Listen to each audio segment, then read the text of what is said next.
ಎಲ್ಲರಿಗೂ ನಮಸ್ಕಾರ ಸ್ನೇಹಿತರೆ ಹೈಕೋರ್ಟ್ದಿಂದ ನೇಮಕಾತಿಯಾಗಿರುತ್ತೆ ನೋಡಿ. ಕರ್ನಾಟಕ ಹೈಕೋರ್ಟ್ದಿಂದ ನೇಮಕಾತಿಯ ಒಂದು ಹೊಸ ಅಧಿಸೂಚನೆ ಬಿಡುಗಡೆಯಾಗಿದೆ. ಒಟ್ಟು 21 ಹುದ್ದೆಗಳಿದ್ದಾವೆ. ಡಾಟಾ ಎಂಟ್ರಿ ಸಹಾಯಕ ಹುದ್ದೆಗಳಿಗೆ ನೇಮಕಾತಿ ನಡೀತಾ ಇದೆ.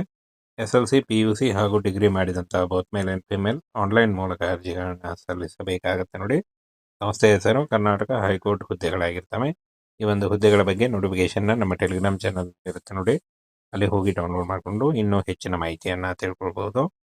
ಹುದ್ದೆಗಳ ಸಂಖ್ಯೆ ಒಟ್ಟು 21 ಹುದ್ದೆಗಳು. ಹಾಗೆ ಉದ್ಯೋಗ ಸ್ಥಳ ಆಯ್ಕೆಯಾದಂಥ ಅಭ್ಯರ್ಥಿಗಳಿಗೆ ಬೆಂಗಳೂರಲ್ಲಿ ನೇಮಕಾತಿ ಮಾಡಿಕೊಳ್ಳಲಾಗುತ್ತೆ. ಹುದ್ದೆ ಹೆಸರು ಡೇಟಾ ಎಂಟ್ರಿ ಸಹಾಯಕ ಹುದ್ದೆಗಳಾಗಿರ್ತವೆ ನೋಡಿ. ಹಾಗೆ ಕ್ಲರ್ಕ್ ಮತ್ತು ಸಹಾಯಕ ಹುದ್ದೆಗಳು ಕೂಡ ಇರ್ತವೆ. ಇನ್ನು ಸಂಬಳ ತಿಂಗಳಿಗೆ 25,000ದಿಂದ 81,000ವರೆಗೂ ಪರ್ ಮಂತ್ ಸ್ಯಾಲರಿ ಆಗಿರುತ್ತೆ. ಇನ್ನು ಶೈಕ್ಷಣಿಕ ಅರ್ಹತೆಯನ್ನು ನೋಡೋದಾದರೆ 10th PUC ಹಾಗೂ ಯಾವುದೇ ಡಿಗ್ರಿಯನ್ನು ಪಾಸ್ ಮಾಡ್ಕೊಂಡಿರಬೇಕಾಗತ್ತೆ. ಇನ್ನು ಫ್ರೆಂಡ್ಸ್ 18ರಿಂದ 40 ವರ್ಷದ ಒಳಗಿನವರು ಅರ್ಜಿಗಳನ್ನ ಸಲ್ಲಿಸಬಹುದು. ವಯೋಮಿತಿ ಸಡಿಲಿಕೆ ಕೂಡ ಇರುತ್ತೆ.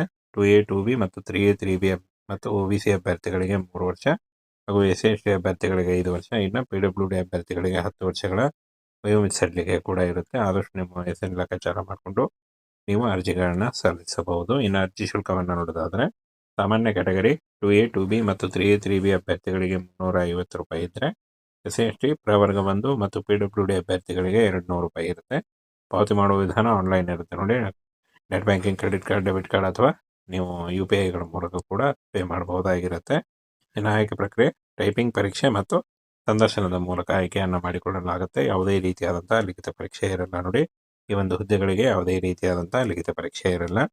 ಇನ್ನು 29/6/2026ರಿಂದ ಅರ್ಜಿ ಸಲ್ಲಿಕೆ ಶುರುವಾದರೆ 28 ಜುಲೈ 2026 ಅರ್ಜಿ ಸಲ್ಲಿಸಲಿಕ್ಕೆ ಕೊನೆಯ ದಿನಾಂಕ ಆಗಿರುತ್ತೆ ನೋಡಿ. ಈ ಒಂದು ಕೊನೆಯ ದಿನಾಂಕದೊಳಗಾಗಿ ಆನ್ಲೈನ್ ಅರ್ಜಿಗಳನ್ನು ಸಲ್ಲಿಸಬೇಕಾಗತ್ತೆ. ಅರ್ಜಿ ಸಲ್ಲಿಸುವಾಗ caste income certificate, photo, educational documents, ನಿಮ್ಮ ಮತ್ತು ಆಧಾರ್ ಕಾರ್ಡ್ ಇಷ್ಟನ್ನು ತೆಗೆದುಕೊಂಡು ನೀವು ಅರ್ಜಿಗಳನ್ನು ಸಲ್ಲಿಸಬಹುದು. ಅರ್ಜಿ ಶುಲ್ಕ ಪಾವತಿಸಲು 28/7/2026 ಅರ್ಜಿ ಸಲ್ಲಿಸಲಿಕ್ಕೆ ಕೊನೆಯ ದಿನಾಂಕ ಆಗಿರುತ್ತೆ ಹಾಗೂ ಶುಲ್ಕ ಪಾವತಿಸಲು ಕೊನೆಯ ದಿನಾಂಕ ಆಗಿರುತ್ತೆ ನೋಡಿ. ಸ್ನೇಹಿತರೆ ಹೈಕೋರ್ಟ್ದಿಂದ ನೇಮಕಾತಿಯಾಗಿರುತ್ತೆ ನೋಡಿ. ಕರ್ನಾಟಕ ಹೈಕೋರ್ಟ್ದಿಂದ ನೇಮಕಾತಿಯ ಒಂದು ಹೊಸ ಅಧಿಸೂಚನೆ ಬಿಡುಗಡೆಯಾಗಿದೆ. ಒಟ್ಟು 21 ಹುದ್ದೆಗಳಿದ್ದಾವೆ. ಡಾಟಾ ಎಂಟ್ರಿ ಸಹಾಯಕ ಹುದ್ದೆಗಳಿಗೆ ನೇಮಕಾತಿ ನಡೀತಾ ಇದೆ. SLC, PUC ಹಾಗೂ ಡಿಗ್ರಿ ಮಾಡಿದಂತಹ both male and female online ಮೂಲಕ ಅರ್ಜಿಗಳನ್ನ ಸಲ್ಲಿಸಬೇಕಾಗತ್ತೆ ನೋಡಿ. ಸಂಸ್ಥೆ ಹೆಸರು ಕರ್ನಾಟಕ ಹೈಕೋರ್ಟ್ ಹುದ್ದೆಗಳಾಗಿರ್ತವೆ. ಈ ಒಂದು ಹುದ್ದೆಗಳ ಬಗ್ಗೆ ನೋಟಿಫಿಕೇಶನ್ ನಮ್ಮ ಟೆಲಿಗ್ರಾಮ್ ಚಾನಲ್ ಇರುತ್ತೆ ನೋಡಿ. ಅಲ್ಲಿ ಹೋಗಿ ಡೌನ್ಲೋಡ್ ಮಾಡಿಕೊಂಡು ಇನ್ನೂ ಹೆಚ್ಚಿನ ಮಾಹಿತಿಯನ್ನು ತಿಳ್ಕೊಳ್ಬಹುದು. ಹುದ್ದೆಗಳ ಸಂಖ್ಯೆ ಒಟ್ಟು 21 ಹುದ್ದೆಗಳು. ಹಾಗೆ ಉದ್ಯೋಗ ಸ್ಥಳ ಆಯ್ಕೆಯಾದಂಥ ಅಭ್ಯರ್ಥಿಗಳಿಗೆ ಬೆಂಗಳೂರಲ್ಲಿ ನೇಮಕಾತಿ ಮಾಡಿಕೊಳ್ಳಲಾಗುತ್ತೆ. ಹುದ್ದೆ ಹೆಸರು ಡೇಟಾ ಎಂಟ್ರಿ ಸಹಾಯಕ ಹುದ್ದೆಗಳಾಗಿರ್ತವೆ ನೋಡಿ. ಹಾಗೆ ಕ್ಲರ್ಕ್ ಮತ್ತು ಸಹಾಯಕ ಹುದ್ದೆಗಳು ಕೂಡ ಇರ್ತವೆ. ಇನ್ನು ಸಂಬಳ ತಿಂಗಳಿಗೆ 25,000ದಿಂದ 81,000ವರೆಗೂ ಪರ್ ಮಂತ್ ಸ್ಯಾಲರಿ ಆಗಿರುತ್ತೆ. ಇನ್ನು ಶೈಕ್ಷಣಿಕ ಅರ್ಹತೆಯನ್ನು ನೋಡೋದಾದರೆ 10th PUC ಹಾಗೂ ಯಾವುದೇ ಡಿಗ್ರಿಯನ್ನು ಪಾಸ್ ಮಾಡ್ಕೊಂಡಿರಬೇಕಾಗತ್ತೆ. ಇನ್ನು ಫ್ರೆಂಡ್ಸ್ 18ರಿಂದ 40 ವರ್ಷದ ಒಳಗಿನವರು ಅರ್ಜಿಗಳನ್ನ ಸಲ್ಲಿಸಬಹುದು. ವಯೋಮಿತಿ ಸಡಿಲಿಕೆ ಕೂಡ ಇರುತ್ತೆ.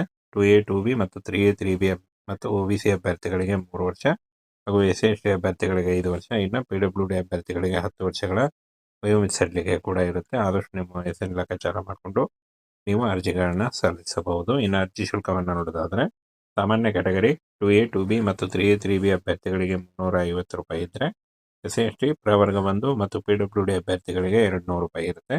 ಪಾವತಿ ಮಾಡುವ ವಿಧಾನ ಆನ್ಲೈನ್ ಇರುತ್ತೆ ನೋಡಿ. Net banking, credit card, debit card ಅಥವಾ ನೀವು UPIಗಳ ಮೂಲಕ ಕೂಡ ಪೇ ಮಾಡಬಹುದಾಗಿರುತ್ತೆ. ಇನ್ನು ಆಯ್ಕೆ ಪ್ರಕ್ರಿಯೆ ಟೈಪಿಂಗ್ ಪರೀಕ್ಷೆ ಮತ್ತು ಸಂದರ್ಶನದ ಮೂಲಕ ಆಯ್ಕೆಯನ್ನು ಮಾಡಿಕೊಳ್ಳಲಾಗುತ್ತೆ. ಯಾವುದೇ ರೀತಿಯಾದಂಥ ಲಿಖಿತ ಪರೀಕ್ಷೆ ಇರಲ್ಲ ನೋಡಿ. ಈ ಒಂದು ಹುದ್ದೆಗಳಿಗೆ ಯಾವುದೇ ರೀತಿಯಾದಂಥ ಲಿಖಿತ ಪರೀಕ್ಷೆ ಇರಲ್ಲ.